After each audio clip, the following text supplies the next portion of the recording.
Picnic पर ले जाकर पति ने पत्नी को बाल पकड़कर पीटा, फिर गला घोंटा। रायगढ़ छत्तीसगढ़ की सच्ची घटना। नमस्कार दोस्तों, मैं शिवा। अगर आप हमारे YouTube चैनल पर पहली बार आए हैं तो हमारे YouTube चैनल को सब्सक्राइब जरूर करें। चलिए वीडियो को शुरू करते हैं।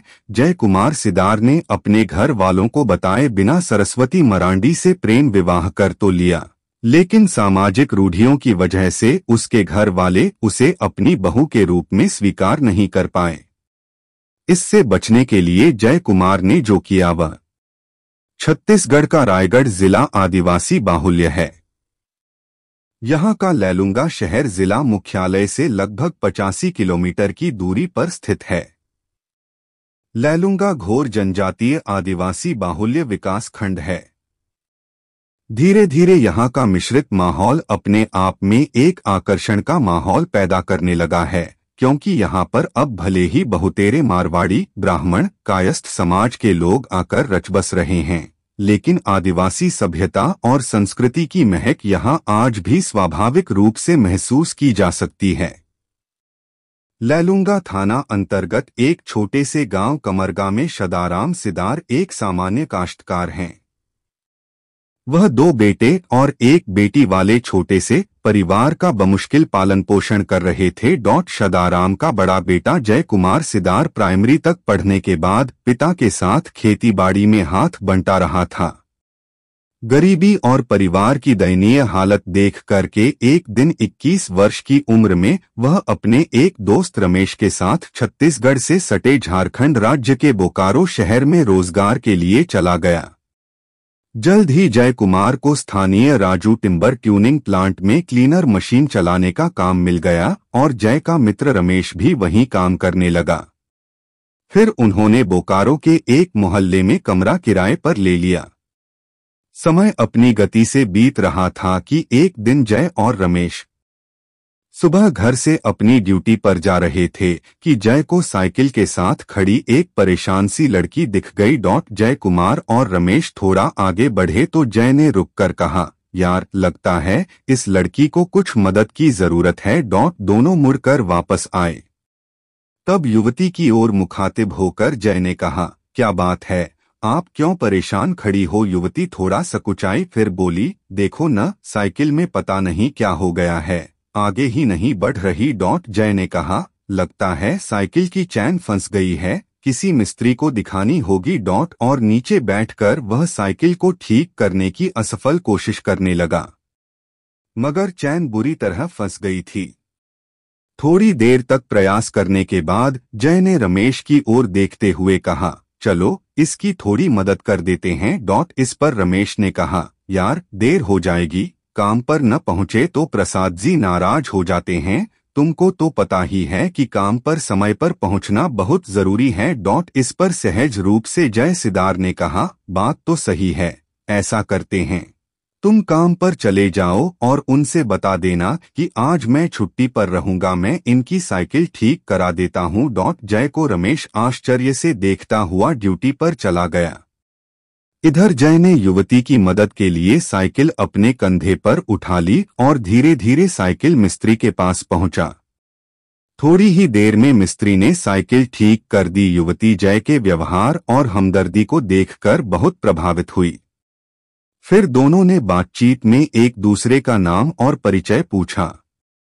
युवती ने अपना नाम सरस्वती मरांडी बताया। जब जय वहां से जाने लगा तो सरस्वती ने उसे अचानक रोक कर कहा, आपने मेरे कारण आज अपना बहुत नुकसान कर लिया है, बुरा न माने तो क्या आप मेरे साथ एक कप चाय पी सकते हैं? जय सिदार 19 वर्षीय सरस्वती की बातें सुनकर हंसता हुआ राजी हो गया। अब वह उसे अच्छी लगने लगी थी।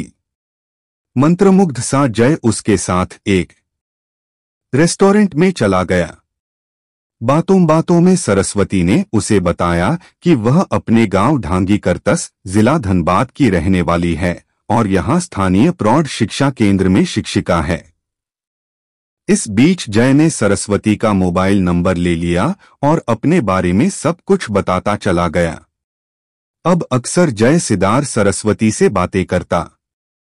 सरस्वती भी उसे पसंद करती और दोनों के बीच प्रेम की बेलें फूट पड़ी। जल्द ही एक दिन जय कुमार ने सरस्वती से झिझकते हुए कहा, सरस्वती, मैं तुम्हें चाहने लगा हूं। तुम प्लीज मना मत करना, नहीं तो मैं मर ही जाऊंगा। इस पर सरस्वती मुस्कराते हुए बोली, अच्छा बताओ तो इसका तुम्हारे पास क्या सबूत है? सरस्वती, तुम्हारे लिए मैं सब कुछ करने को तैयार हूं।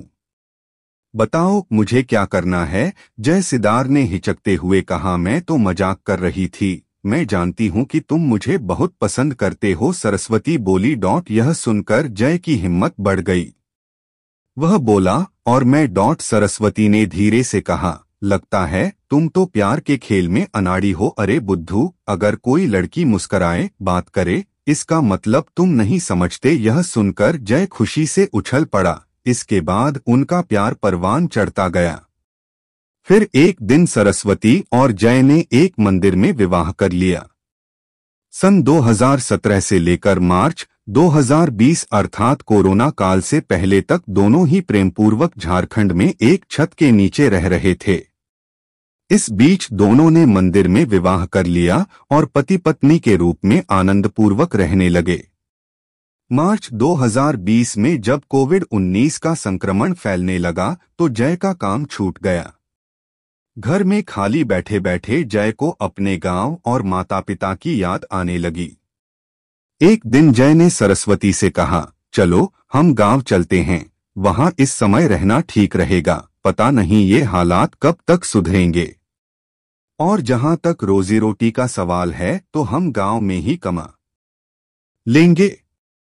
फिर आज सवाल तो जान बचाने का है। सरस्वती को बात पसंद आ गई। उस समय गांव जाने के लिए कोई साधन नहीं था। तब जय कुमार पत्नी सरस्वती को अपनी साइकिल पर बैठाकर जिला रायगढ़ के गांव कामरगा में स्थित अपने घर की ओर चल दिया। लगभग 300 किलोमीटर की दूरी तय करके जय कुमार अपने घर पहुंच गया। घर में पिता सदाराम और परिजनों ने जब जय को देखा, सभी की खुशी का ठिकाना नहीं रहा। साथ में सरस्वती को देखा तो पिता सदाराम ने पूछा, यह कौन है? जय ने सकुचाते हुए सरस्वती का परिचय पत्नी के रूप में परिजनों को करा दिया। उस समय किसी ने भी कुछ नहीं कहा। लॉकडाउन का यह समय सभी को चिंतित किए हुए था। मगर स्थितियां सुधरने लगीं तो जय कुमार से सवाल जवाब होने लगा। एक दिन पिता सदाराम ने कहा, बेटा जय, गांव के लोग पूछ रहे हैं कि तुम्हारी बहू कहाँ की है, किस जाति की है। जब मैंने बताया तो समाज के लोगों ने नाराजगी प्रकट की है। इससे शादी करके तुमने बहुत बड़ी भूल की है बेटा। पिताजी, अब मैं क्या करूं? जो होना था वह तो हो चुका है। यह सुनकर जय बोला, बेटा, हमको भी समाज में रहना है, यहीं जीना है। यह हाल रहेगा तो हमारा परिवार भारी मुसीबत में पड़ जाएगा। कोई हमसे रोटी बेटी का रिश्ता तक नहीं रखेगा। ऐसे में हो सके तो तुम लोग कहीं और जा कर के जीवन बसर करो ताकि समाज के लोग अंगुली न उठा सके। जय ने कहा, पिताजी, अब क्या हो सकता है? मैं क्या करूं? मुझे कुछ समझ में नहीं आ रहा।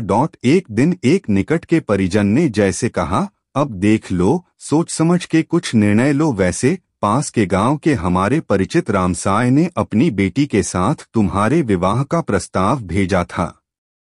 वह पैसे वाले लोग भी हैं और हमारे समाज के भी हैं। ऐसा करो, सरस्वती को तुम छोड़ दो, फिर हम बात आगे बढ़ाते हैं। यह सुनकर जय का मन भी बदल गया, क्योंकि सुमन को वह बचपन में पसंद करता था। वह सोचने लगा कि काश वह सरस्वती के चक्कर में नहीं पड़ता तो आज सुमन उसकी होती। इसी दरमियान जय गांव में ही तेजराम के यहाँ ट्रैक्टर चलाने लगा था। नौसिखिए जय सिदार से एक दिन अचानक दुर्घटना हो गई तो तेजराम ने उसकी पिटाई कर दी और उससे नुकसान की भरपाई मांगने लगा। परिस्थितियों को देखकर जय पत्नी सरस्वती को लेकर पास के दूसरे गांव सरकेदा में अपने जीजा रवि के यहाँ गुजर बसर करने आ गया। जय का रवि के साथ अच्छा याराना था। बातों बातों में एक दिन रवि ने कहा, भैया, यह तुम्हारे गले कैसे पड़ गई? इससे कितनी सुंदर लड़कियां हमारे समाज में हैं। यह सुनकर के जय मानो फट पड़ा, बोला, भाटो जीजा, बस यह भूल मुझसे हो गई है, अब मैं क्या करूं? मुझे तो लगता है कि सरस्वती से शादी करके मैं फंस गया हूं। रवि ने जय कुमार को बताया कि परिवार में चर्चा हुई थी कि सुमन के पिता तुम्हारे लिए 2 से 3 बार आ चुके हैं। अब क्या करूं? क्या इसे बोकारो छोड़ आऊं? विवशता जताता जय कुमार बोला। और अगर कहीं फिर वापस आ गई तो? रवि कुमार ने चिंता जताई। जय कुमार असहाय भाव से जीजा रवि की ओर देखने लगा। रवि मुस्कुराते हुए बोला, एक रास्ता है। और दोनों ने बातचीत करके एक ऐसी योजना बनाई जिसने आगे चलकर दोनों को जेल की सलाखों के पीछे पहुंचा दिया। वह 7 जनवरी 2021 का दिन था। एक दिन पहले ही जय और रवि ने सरस्वती से बात करके पिकनिक के लिए झरन डैम चलने की योजना बना ली थी। एक बाइक पर तीनों सुबह सुबह पिकनिक के लिए निकल गए। लैलूंगा शहर घूमने, खरीदारी के बाद 7 किलोमीटर आगे खम्हार जंगल के पास झरन डैम में पहुंचकर तीनों ने खूब मस्ती की, मोबाइल से फोटो खींचे और खाया पिया। इस बीच सरस्वती ने एक दफा सहजता से कहा, कितना अच्छा होता आज सारे परिवार वाले भी हमारे साथ होते तो पिकनिक यादगार हो जाती। इस पर रवि ने बात बनाते हुए कहा, भाभी आएंगे, आगे सबको लेकर के आएंगे। आज तो हम लोगों ने सोचा कि चलो देखें यहाँ का कैसा माहौल है, अगली बार सबको लेकर के पिकनिक मनाएंगे। आज जय सिदार कुछ उखड़ा उखड़ा भी दिखाई दे रहा था। इस पर सरस्वती ने कहा था, पिकनिक मनाने आए हो या फिर किसी और काम से? यह सुनकर अचकचाए जय कुमार ने मुस्कुराकर कहा, ऐसी वैसी कोई बात होती तो मैं भला क्यों आता? तुम गलत समझ रही हो क्या है, सारे काम धंधे रुके पड़े हैं, पैसा कहीं से तो आ नहीं पा रहा है, बस इसी बात की टेंशन है। सरस्वती को लगा कि जय जायज बात कर रहा है। थोड़ी देर बाद जब वापस चलने का समय हुआ तो एक जगह रवि कुमार रुक गया और छोटी अंगुली दिखाकर बोला, मैं अभी फारिग होकर आता हूँ। रवि झाड़ियों के अंदर चला गया। सही मौका देख करके जय ने अचानक सरस्वती पर हमला कर दिया और उसके बाल पकड़कर उसे मारने लगा और एक रस्सी निकाल करके गला घोंटने लगा। वह वहीं गिर पड़ी और फटी आंखों से उसे देखती रह गई।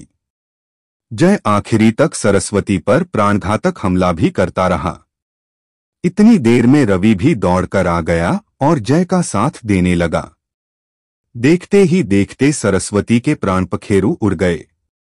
सरस्वती की मौत के बाद रवि ने उसके गले में एक नीली रस्सी बांधी और झाड़ियों में घसीटकर सरस्वती की लाश छिपा दी। 12 जनवरी मंगलवार को शाम लगभग 5 बजे थाना लैलूंगा में अपने कक्ष में थाना प्रभारी एलपी पटेल रोजमर्रा के कामों को निपटा रहे थे कि दरवाजे पर आहट सुनाई दी। उन्होंने देखा 3 से 4 ग्रामीणों के साथ खम्हार गांव के सरपंच शिवप्रसाद खड़े हैं। थाना प्रभारी ने उन सभी को अंदर बुला लिया। तभी सरपंच ने उनसे कहा, सर, जंगल में एक महिला की लाश मिली है। कुछ लोगों ने देखा तो मैं सूचना देने के लिए आया हूं। मामले की गंभीरता को देखते हुए एसआई व 2 कांस्टेबलों को थाना प्रभारी पटेल ने घटनास्थल की ओर रवाना किया और अपने काम में लग गए। लगभग 1 घंटे बाद उन्हें सूचना मिली कि लाश किसी महिला की है। उन्होंने एसआई को स्थिति को देखते हुए सारे सबूतों को इकट्ठा करने और फोटोग्राफ लेने के निर्देश दिए और कहा कि वह स्वयं घटनास्थल पर आ रहे हैं। थाने से निकलने से पहले एलपी पटेल ने एसपी रायगढ़ संतोष सिंह और एएसपी अभिषेक वर्मा को महिला की लाश मिलने की जानकारी दी और घटनास्थल की ओर रवाना हो गए। जब वह वहां पहुंचे तो थोड़ी देर में ही जिला मुख्यालय से डॉग स्क्वाड टीम भी आ गई और महिला की लाश को देख करके उन्हें समझने में देर नहीं लगी कि यह सीधे सीधे एक ब्लाइंड मर्डर का मामला है। पुलिस विवेचना में जांच अधिकारी एलपी पटेल के सामने शुरुआती परेशानी मृतका की पहचान की थी, जिसके लिए मशक्कत शुरू कर दी गई। इस कड़ी में रायगढ़ जिले के सभी थानों के गुम इंसानों के हुलिया से मृतका का मिलान किया गया। जब सफलता नहीं मिली तो छत्तीसगढ़ राज्य पुलिस पोर्टल पर राज्य के लगभग सभी जिलों के गुम इंसानों से हुलिया का मिलान कराया गया। सभी सोशल मीडिया ग्रुप में मृतका के फोटो वायरल किया जाने लगा, मगर सुराग नहीं मिल रहा था। आखिरकार एक दिन पुलिस को अच्छे नतीजे मिले। सोशल मीडिया में वायरल की गई तस्वीर के जरिए मृतका की शिनाख्त सरस्वती मरांडी पुत्री सुजीत मरांडी उम्र 23 वर्ष निवासी ढांगी करतस जिला धनबाद झारखंड के रूप में हुई। मृतका की शिनाख्त के बाद मामले में नया पहलू सामने आया, जिससे अनसुलझे हत्याकांड की गुत्थी सुलझती चली गई। लैलूंगा पुलिस को हत्याकांड में कमरगागा। थाना लैलूंगा के जयकुमार सिदार के मृतका का कथित पति होने की जानकारी भी मिली। लैलूंगा पुलिस द्वारा गोपनीय तरीके से जयकुमार सिदार का उसके गांव में पता लगाया गया तो जानकारी मिली कि वह तथा उसका जीजा रवि कुमार सिदार दोनों ही अपने अपने गांव से गायब हैं। हत्या के इस गंभीर मामले में एसपी संतोष सिंह द्वारा अज्ञात महिला के वारिसों और संदिग्धों की तलाश के लिए थाना लैलूंगा, धर्मजयगढ़, चौकी बकारूमा की 3 अलग अलग टीमें बनाई गईं। एक टीम में SDPO Sushil Nayak, SI Praveen Minz, head constable Somesh Goswami, constable Pradeep John, Rajendra Rathiya. दूसरी टीम में थाना प्रभारी लैलूंगा इंस्पेक्टर लक्ष्मण प्रसाद पटेल, कांस्टेबल मायाराम राठिया, धनुर्जय बेहरा, जुगित राठिया, अमरदीप एक्का और तीसरी टीम में SI BS Paikra, ASI Madhavram Sahu, head constable Sanjay Yadav, constable Ilias Kerketta को शामिल किया गया। पहली टीम को किलकिला, फरसाबहार, बागबाहर और तपकरा तथा दूसरी टीम को पत्थलगाम, घरघोड़ा, लारीपानी, चिमटीपानी एवं टीम नंबर 3 को बागबाहर, कांसाबेल, कापू, दरिमा, अंबिकापुर की ओर जांच के लिए लगाया गया था।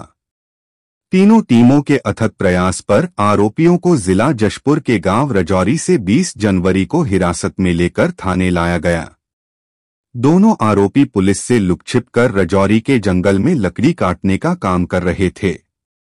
दोनों ने कड़ी पूछताछ में अंततः सरस्वती मरांडी की हत्या करने का अपना अपराध स्वीकार लिया। रोजगार के सिलसिले में वह बोकारो, झारखंड गया था। वहां राजू टिम्बर ट्यूनिंग प्लांट में क्लीनर मशीन चलाता था और किराए के मकान में रहा करता था। वहीं सरस्वती मरांडी से उसकी जान पहचान हुई।